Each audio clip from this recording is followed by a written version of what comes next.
இன்று பொதுக்காலம் 27ஆம் வாரம் வியாழக்கிழமைக்குரிய வசனத்தை, அதாவது 2ஆம் ஆண்டுன்னு சொல்வார்கள், அதில் உள்ள வாசகங்களை பார்க்க இருக்கிறோம். இன்றும் ஒரு மிக முக்கியமான பகுதியாக இருக்கிறது.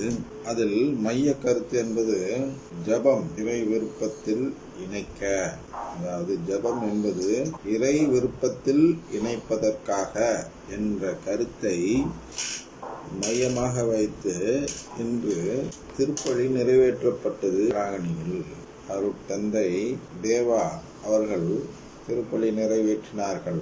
அதன் அடிப்படையில் இன்று நாம் பார்க்க இருக்கிறோம்.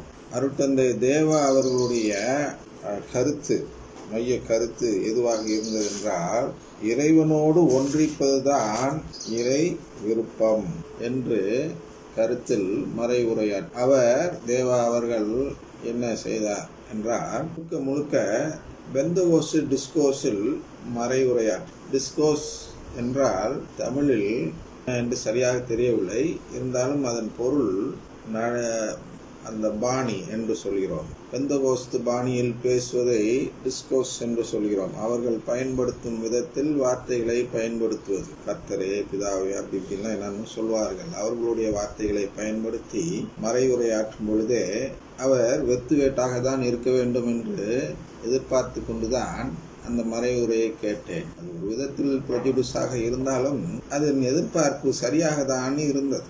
என்ன என்றால், இறை சித்தம் என்றால் என்ன என்றே தெரியாமல் அருட்தந்தையாகிவிட்டார்கள். இவர் சொல்லக்கூடிய இறை சித்தம் என்பது இந்து மதத்தில் கூறக்கூடிய இறை சித்தம். இந்து மதத்தின் நம்பிக்கை இறைவனோடு அப்படியே ஐக்கியமாகிவிடுவது, இறைவனோடு ஒன்றித்து இமயமலையில் சென்று பா பா என்றெல்லாம் சில ரிஷிகளும் சித்தர்களும் சன்னியாசிகளும் பல சாமியார்களும், ஏன் நம்முடைய சூப்பர் ஸ்டார் ரஜினிகாந்த் அவர்களும் இமயமலைக்கு செல்கிறார்கள்.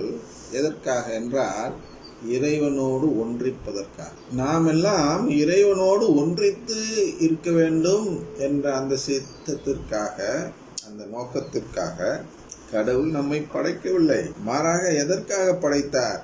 ஏன் நம்முடைய மதம் என்பது மற்ற மதத்தை விட வேறுபட்டு இருக்கிறது.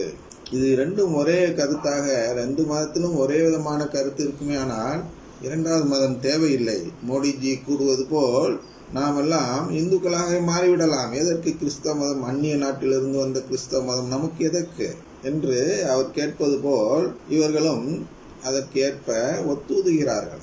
இந்து மதத்துடைய கொள்கைகளை போதிப்பதற்காக கத்தோலிக்க மதம் இல்லை. நீங்கள் கடவுளின் பெயரை மட்டும் மாற்றி விடுவதால் மதம் மாறிவிடாது. கோட்பாடுகள் மாறி இருக்க வேண்டும். இந்து மத கோட்பாடுகளுக்கும் கத்தோலிக்க மத கோட்பாடுகளுக்கும் உள்ள வேறுபாடு என்ன என்று தெரிந்து கொண்டால்தான் நீங்கள் கத்தோலிக்கர். அதுவரை நீங்கள் இந்துக்கள் தான்.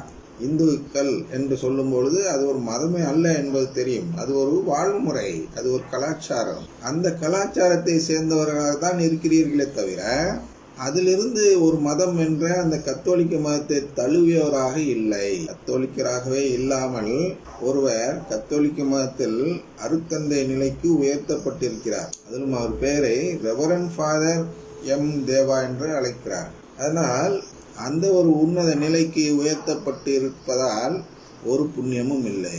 ஏனென்றால் உங்களிடம் அந்த நம்பிக்கை இல்லை. உதாரணத்திற்கு முதல் வாசகத்தை நாம் படிக்கும் பொழுது இறுதியில் என்ன சொல்லப்பட்டிருக்கிறது என்றால், நீங்கள் சட்டம் சார்ந்த செயல்களை செய்வதாலா அல்லது நற்செய்தியை கேட்டு நம்பிக்கை கொண்டதாலா என்று ஒரு கேள்வி கேட்டு முடிக்கப்படுகிறது. நீங்கள் தூய ஆவியை எவ்வாறு பெற்றுக்கொண்டீர்கள் என்று கேட்டுவிட்டு இந்த கேள்வி கேட்கப்படுகிறது. ஆனால் இந்த தூய ஆவி எங்க வருகிறார் என்றால், இவர் திருப்பொழிவு பெற்றார். அருட்தந்தையாக திருப்பொழிவு பெறும் பொழுது தூய ஆவி இறங்க வேண்டும். அந்த தூய ஆவி எதன் வழியாக இறங்கிறது என்றால், சடங்காச்சாரம் வழியாகவா அல்லது உமது நம்பிக்கையாளா என்று இங்கே கேட்கப்பட்டிருக்கிறது. அதுதான் நானும் சொல்கிறேன்.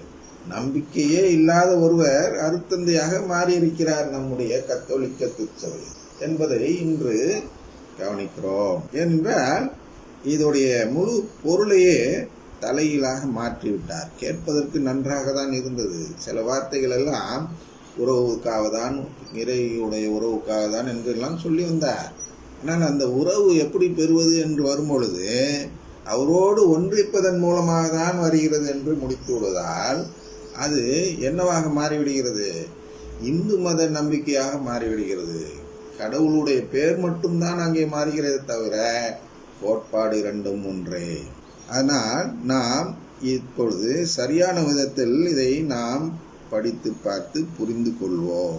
முதலில் தூயாவி குறித்த அந்த வசனங்களை படிப்பது நன்றாக இருக்கும். முதல் வாசகத்தை படிப்போம். முதல் வாசகத்தில் நீங்கள் தூயாவியை எவ்வாறு பெற்றுக்கொண்டீர்கள், நற்செய்தியை கேட்டு நம்பிக்கை கொண்டதாலா என்ற தலைப்பே இருக்கிறது. இது திருத்தூதர் பவுல் கலாத்தியருக்கு எழுதிய திருமுகத்தில் இருந்து 3வது அதிகாரத்தில் 1 முதல் 5 வரை உள்ள வசனங்கள். அதில் முதலில் என்ன தெரிந்து கொள்கிறோம் என்றால், அறிவிலிகளான கலாத்தியரே, உங்களை மயக்கியோர் யார்? பாருங்க, மயக்கியோர். பவுல் ஒரு வார்த்தை பயன்படுத்துகிறார், மயக்குதல். என்ன மயக்குதல்? மந்திரம் போட்டு மயக்கிறதா, மருந்து போட்டு மயக்கிறதா, மயக்க மருந்து கொடுக்கிறதா, தூக்க மாத்திரை கொடுத்து விட்டார்களா? இதெல்லாம் மயக்கம் அல்ல. மாறாக நாம் அனைவருமே தினமும் மயக்கப்படுகிறோம். இந்த தேவ அருட்தந்தை கூட மக்களை மயக்க பார்க்கிறாரே தவிர மக்களிடம் நம்பிக்கையை ஊட்ட முயற்சி செய்யவில்லை. மயக்குவோர் யார்? அருட்தந்தை எதுனா இந்த அருங்கொடை இயக்கம் கூட நம்ம எல்லாம் இப்படித்தான் மயக்குகிறது. என்னது மயக்குகிறது என்றால், ஏற்கனவே பார்த்தோம், gospel of prosperity. Gospel of ப்ராஸ்பரிட்டியை நாம் கேட்கும் பொழுது நம்மை அறியாமல் ஒரு மயக்க நிலையில் நாம் சென்று விடுவோம். ஏனென்றால் செல்வம், செழிப்பு என்றெல்லாம் பேசும் பொழுது நாமே மயங்கி விடுவோம். ஏற்கனவே டோப்பாமைன் என்றெல்லாம் பார்த்தோம் அல்லவா? செல்வம் என்று சொன்னதும் டோப்பாமைன் சுரந்து விடும். அதுதான் அந்த மயக்க நிலை. அதனால் 2 விதமான நற்செய்தி இங்கே இருக்கிறது. என்ன நற்செய்தி என்று பார்க்கும் பொழுதுதான் அந்த 16ஆம் பெனடிக்ட் திருத்தந்தை அவர்கள் கூறிய அந்த செய்தி என்பது 2 விதமான நற்செய்தி. ஒன்று காஸ்பல் ஆஃப் ப்ராஸ்பரிட்டி, மற்றொன்று காஸ்பல் ஆஃப் த கிராஸ் என்று 2 விதமாக நற்செய்தியை பிரித்து போதிக்கிறார்கள் உலகத்தில் என்று அவர் கூறியிருக்கிறார். அதில் ஒரு விதம் காஸ்பல் ஆஃப் ப்ராஸ்பரிட்டி என்று சொல்கிறோம் அல்லவா, வளம் தேடும் நற்செய்தி. அந்த நற்செய்தி போதிக்கப்படும் பொழுது நாம் அதில் மயங்கி விடுவோம். அதனால் நாம் என்ன செய்வோம்? நம்பிக்கையை இழந்து விடுவோம். அதனால் அவர் சொல்கிறார், அறிவிலிகளான கலாத்தியரே, உங்களை மயக்கியோர் யார்? இயேசு கிறிஸ்து சிலுவையில் அறையப்பட்டவராய் உங்கள் கண்முன் படம் பிடித்து காட்டப்படவில்லையா? பாருங்க, இயேசு கிறிஸ்துடைய சிலுவை சாவும் அதன் வழியாக நம்மை மீட்கும் செய்தியும் தான் காஸ்பல் ஆஃப் த கிராஸ், சிலுவையின் நற்செய்தி. இந்த சிலுவையின் நற்செய்தியை அவர் படம் போட்டு காட்டியிருக்கிறார். பவுலடியார் கலாத்தியர்களிடம் படம் போட்டு, படம் பிடித்து, படம் வரைந்து காட்டப்படவில்லையா என்று கேட்கிறார். என்ன படம் என்றால், பாருங்க, நம்ம வீட்டிலெல்லாம் படம் வைத்திருக்கிறோம், சாமி படம் என்று சொல்கிறோம். குறிப்பா இந்த இயேசு சிலுவையில் அறையப்பட்ட படம் வைத்திராத வீடு இருக்காது. ஏதோ ஒரு இடத்தில் அவங்களுக்கே விருப்பம் இல்லை என்றாலும் ஒரு சின்ன படமாவது ஜப புஸ்தகத்திலாவது இருக்கும். சிலுவையை கொண்டு போய் தூக்கி போட்டு வந்துருவாங்க தான்.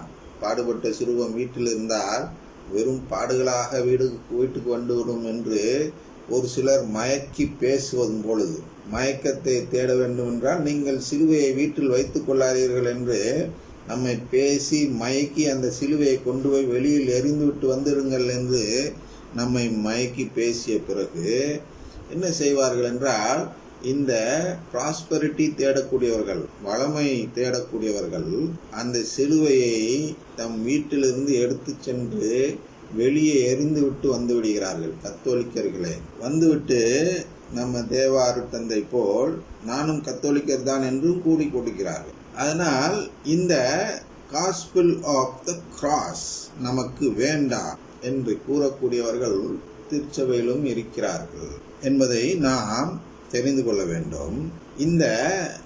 இந்த சிலுவையை நீங்கள் ரோட்டில் எரிந்து விட்டாலும், பாடுபட்ட சிறுவத்தை ரோட்டில் எரிந்து விட்டாலும் அதன் படம் உங்களுடைய ஜெப புத்தகத்தில் நிச்சயம் இருக்கும். அப்ப என்ன செய்வீங்க? உங்களுடைய ஜெப புத்தகத்திலும் தான் அந்த படம் இருக்கிறது. அப்போ உங்க வீட்டுல பாடுகள் வருமா? அதெல்லாம் கட்டுக்கதை. அப்ப நீங்க ஜெப புத்தகத்தெல்லாம் தூக்கி எறியணும். அது வரிசையா ஒன்னொன்னா பார்க்கும்போது இந்த படம் நாம் எங்கு சென்றாலும் இருக்கும். எந்த படம்?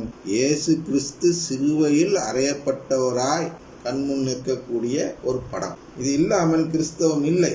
அதை நாம் புரிந்து கொள்ள வேண்டும். ஏன் சொல்கிறேன் என்றால், இந்த படத்தை தான் மற்ற சபையினர் கிண்டல் செய்கிறார்கள், அவமதிக்கிறார்கள்.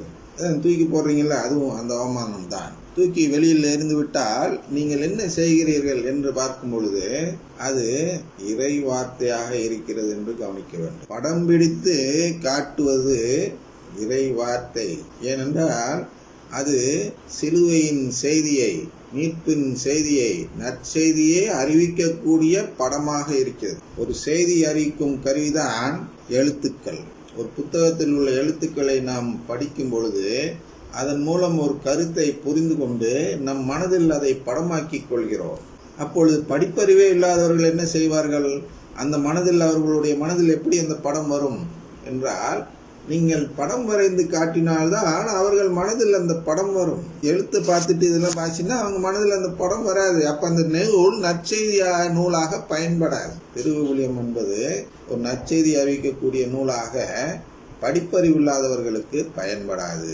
படிக்க தெரிந்தவர்களுக்கு மட்டும்தான் திருவிவிலியம் என்பது நற்செய்தி நூல். மற்றவர்களுக்கு அது ஏதோ அச்சிட்ட ஒரு சாதாரண நூல் போன்றதுதான், படிப்பறிவு இல்லாதவர்கள். எனவே அவர்களுக்கு படம் வரைந்த நற்செய்தி நூல் தேவைப்படுகிறது.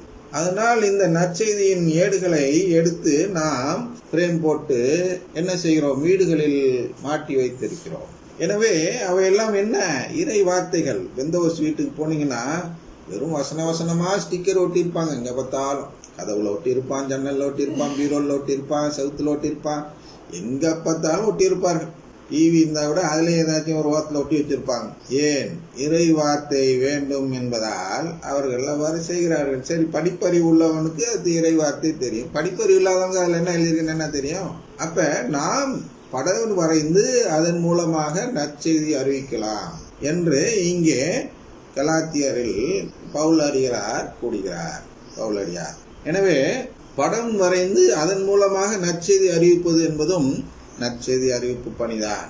அதனால் நம் வீடுகளில் இருக்கக்கூடிய படங்கள் என்ன செய்கின்றன என்றால், ஒன்று அது இறை வார்த்தையாக இருக்கும், அல்லது அது என்னவாக இருக்கும்?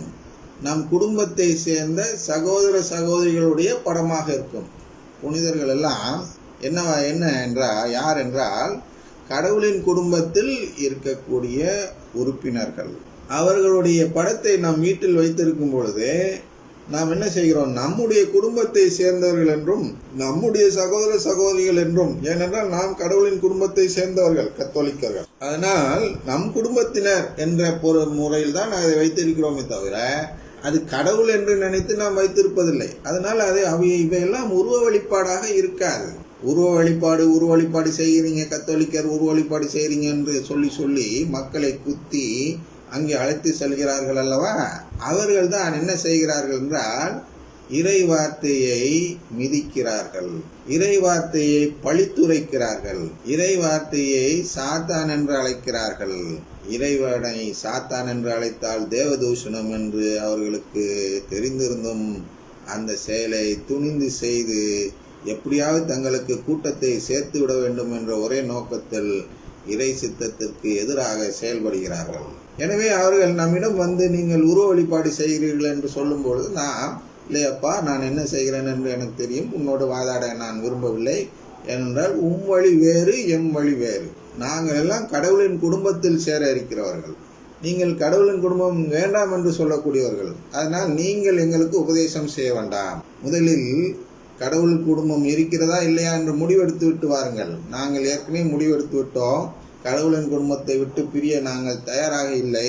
ஆனால் நீங்கள் போதிப்பதை கேட்கவும் நாங்கள் தயாராக இல்லை, சென்று வாருங்கள் என்று அனுப்பிவிடுவதுதான் நீங்கள் பிழைத்துக் கொள்வதற்கு, அதாவது நீங்கள் மயங்கி விடாமல் இருப்பதற்கு. பவுலடியாருடைய வார்த்தையில் சொல்ல போனால்